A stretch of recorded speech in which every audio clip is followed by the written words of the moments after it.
Hi friends, मैं उपेंद्र कुमार पांडे। आप देख रहे हैं पंडित उपेंद्र स्टडी क्लासेस में। गैस में जैसा कि आप लोग को ऑटोमोबाइल इंजीनियरिंग के चैप्टर 3 के कुछ टॉपिक आपको नेक्स्ट क्लासेस में बात किया था।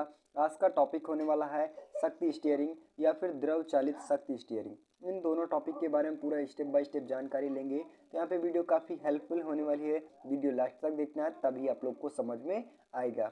चलिए, मैं जैसा कि आप स्क्रीन के माध्यम से देख पा रहे हैं, पावर स्टीयरिंग मीन्स यहाँ पे शक्ति स्टीयरिंग क्या होता है, इनके बारे में बात करेंगे।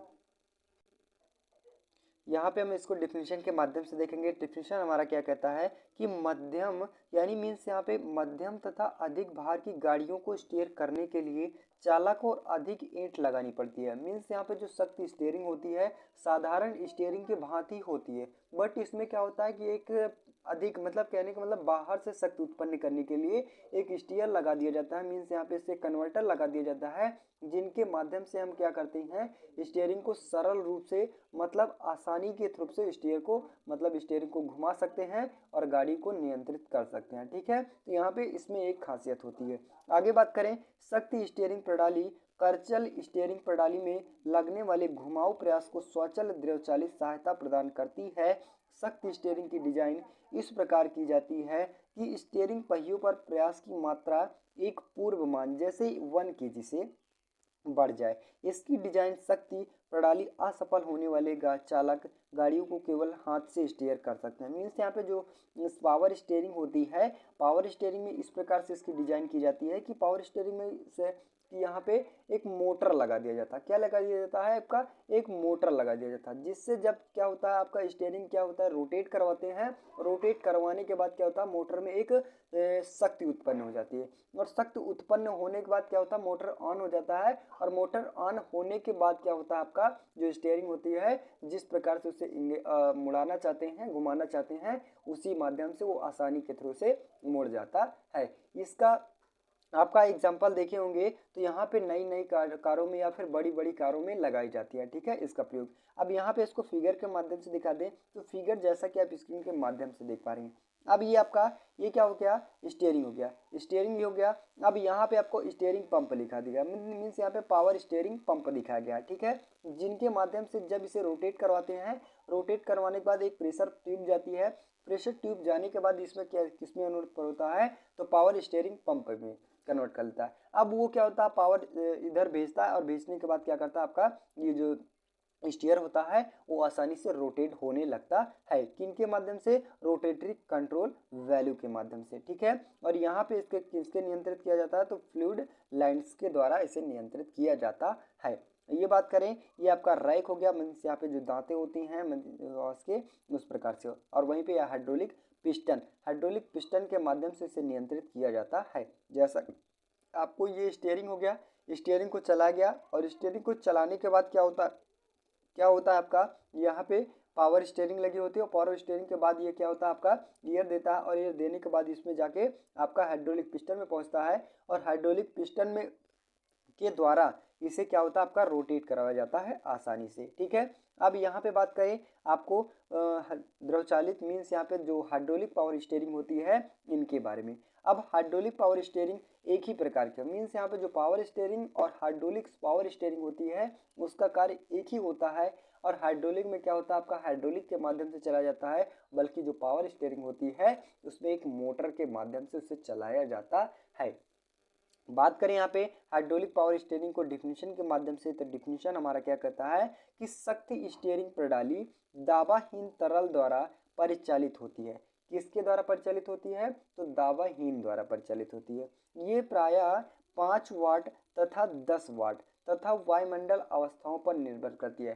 कितने वाट का वो लगाया जाता है, तो आपका 5 वाट और 10 वाट का लगाया जाता है। और किस पे डिपेंड करता है आपका, तो यहाँ पे वायुमंडल की अवस्थाओं पर डिपेंड करता है। ठीक है, जिस प्रकार से वायुमंडल का अवस्थाएं रहेंगी उसी के अकॉर्डिंग जो उसका प्रेशर होगा, ठीक है, जो तरल होगा उन्हीं के आधारित पर लिया जाएगा। आगे बात करें, इनसे अधिक सन्यता रेटिंग की होती है। ये प्रणालियाँ उच्च दाबों पर काम करती है। मीन्स जो हाइड्रोलिक पावर स्टीयरिंग होती है किस पे निर्धारित होती है, तो उच्च दाब पर निर्भर करती है।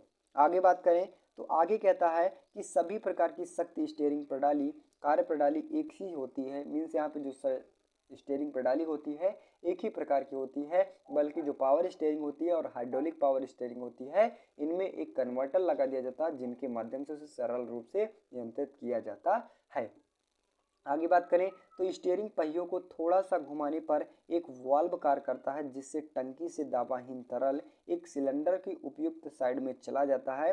क्या बताया गया, स्टीयरिंग पहिए को क्या हल्का सा घुमाया जाता है और घुमाने के बाद एक वाल्व कार्य करता है। कौन करता है आपका, तो वाल्व कार्य करता है। और वाल्व जिससे क्या होता है आपका जो ओपन हो जाता है और ओपन होने के बाद जो टंकी लगी होती है टंकी में क्या होता है एक तरल सिलेंडर का उपयुक्त होता है। उनमें जो यहाँ पे पिस्टन के एक दाब लगाकर स्टीयरिंग लिंकेज और गतिशील करता है। मीन्स यहाँ पे जो पिस्टन होता है उसको एक गति लगाकर जो लिंकेज होता है उसको गतिशील कर देता है जिनके माध्यम से दोनों पहियों को रोटेट कर सकते हैं या फिर नियंत्रित कर लेते हैं। आई होप कि यहाँ पे आप लोग को हाइड्रोलिक पावर स्टीयरिंग के बारे में भी एकदम इजी ढंग से समझ में आ गया होगा। बात करें आपको फिगर के माध्यम से तो फिगर जैसा कि आप स्क्रीन के माध्यम से देख पा रहे हैं ये आपका स्टीयरिंग हो गया। स्टीयरिंग जैसा कि आप लोग को पता हो गया। अब यहाँ पे आपका पंप लगाया जाता है मीन्स जिनके माध्यम से एयर को क्या किया जाता है इनटेक किया जाता है। अब यहाँ पे पंप लगा हो गया और यहाँ पे क्या लगा गया है बटन लाइन लगाई गई है, ठीक है। और यहाँ पे ये प्रेशर लाइन है, प्रेशर लाइन के माध्यम से इसे वाई को कन्वर्ट किया जाता है, ठीक है। अब बात करें यहाँ पे रोटेटरी वैल्यू जिनके माध्यम से स्टीयरिंग को घुमाया जाता है और स्टीयरिंग को घुमाने के बाद क्या होता है एयर को अंदर इनटेक करते हैं, ठीक है। नेक्स्ट बात करें यहाँ पे तो जिनके माध्यम से हाइड्रोलिक को क्या किया जाता है आपका यहाँ पे ओपन किया जाता है और ओपन करने के बाद यहाँ पे जो हाइड्रोलिक पिस्टन होता है इनके माध्यम से इसे आगे पीछे रोटेट कराया जाता है जिनके माध्यम से हम क्या करते हैं पहियों को नियंत्रित कर लेते हैं। आई होप यहाँ पे आप लोग को फिगर कुछ आपका इस प्रकार से बनता है। यहाँ पे आप जैसा कि आप ये आपका पहिया हो गया और ये आपका स्टीयरिंग व्हील हो गया।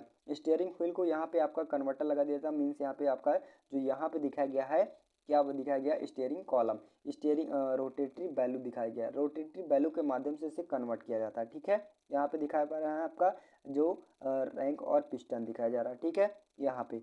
यहाँ पे जैसा कि आप देख पा रहे हैं स्क्रीन के माध्यम से ये आपका पिस्टन हो जाता है और पिस्टन होने के बाद क्या होता है आपका ये रिवर्टर लगाया जाता है और स्टीयरिंग पंप यहाँ के इनके माध्यम से इसे इंटेक्ट किया जाता है। आई होप कि यहाँ पे आप लोग को हाइड्रोलिक पावर स्टीयरिंग और पावर स्टीयरिंग के बारे में पूर्ण रूप से आप जानकारी मिल गई होगी और आई होप कि आप लोग को ये टॉपिक एकदम इजी ढंग से समझ में आ गया होगा। तो बस गाइस आज के लिए इतना ही। वीडियो अच्छी लगी हो चैनल पर नए हो चैनल को सब्सक्राइब कीजिए, ज़्यादा से ज़्यादा शेयर करने की कोशिश कीजिए। मिलते हैं नेक्स्ट वीडियो में, तब तक के लिए जय हिंद।